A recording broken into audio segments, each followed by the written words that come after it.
Hello বন্ধুরা, কেমন আছো সবাই? আশা করি সবাই খুব ভালো আছো। আজকে আমি একদম ইউনিক ডিজাইনের ইয়াররিং মেকিং ভিডিও নিয়ে চলে এসেছি। এটি শিখতে হলে পুরো ভিডিওটা দেখো, স্কিপ না করে। প্রথমে আমি কলকা শেপের দুটি ডিজাইন কাগজে কেটে নিয়েছি। তারপর বক্রম শিটের ওপর সেটি বসিয়ে ড্র করে নিচ্ছি। এখানে আমি ইয়েলো ও রেড কালারের স্কেচ পেন দিয়ে ড্র করে নিয়েছি। তার কারণ প্রথমে রেড কালারের বিটস দিয়ে গ্লুর সাহায্যে এটি আমি কলকার শেপ মতো চিটিয়ে নেব। এখানে আমি B7000 গ্লু ইউজ করেছি। গ্লুটি খুবই ভালো। একইভাবে আমি সেম প্রসেসে দুটি কলকাতেই করে নেব। তারপর আমি গোল্ডেন কালারের বল চেন দিয়ে কলকার বাইরের দিকে আরও এক লাইন চিটিয়ে নেব। সেম প্রসেসে দুটি কলকাতেই ডিজাইনটি করে নেব। ডিজাইনটি করে নেবার পর ইয়েলো কালারের বিটস দিয়ে ভেতর দিকে আরও এক লাইন কভার করে নেব। এখানে আমি যেমন যেমন কালারের বিটস ইউজ করেছি সেম কালারের স্কেচ পেন দিয়ে কলকার মধ্যে ড্র করে নিচ্ছি।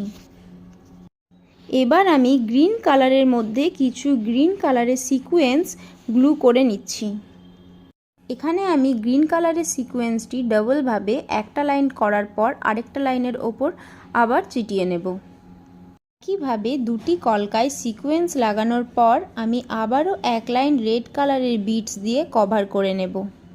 রেড কালারের বিটস লাগানোর পর বড় কলকাটির ভেতর যেটুকু ফাঁকা অংশ আছে সেখানে আমি লাইট ইয়েলো কালারের সিকোয়েন্স চিটিয়ে নিচ্ছি। দুটি কলকার ডিজাইন কমপ্লিট হওয়ার পর আমি কিছু লম্বা পার্ল বিটস কলকাটির নিচে গ্লুর সাহায্যে হ্যাং করে নেব।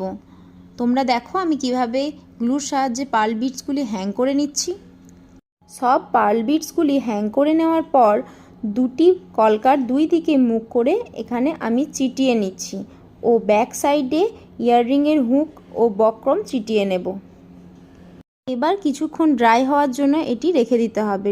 ভালোভাবে ড্রাই হয়ে যাওয়ার পর ইয়াররিংটি কমপ্লিট হয়ে যাবে। ভিডিওটি যদি ভালো লেগে থাকে লাইক কমেন্ট শেয়ার করতে ভুলো না। আরও নতুন নতুন ভিডিও পেতে আমার চ্যানেলটিকে সাবস্ক্রাইব করে দিও। Thank you.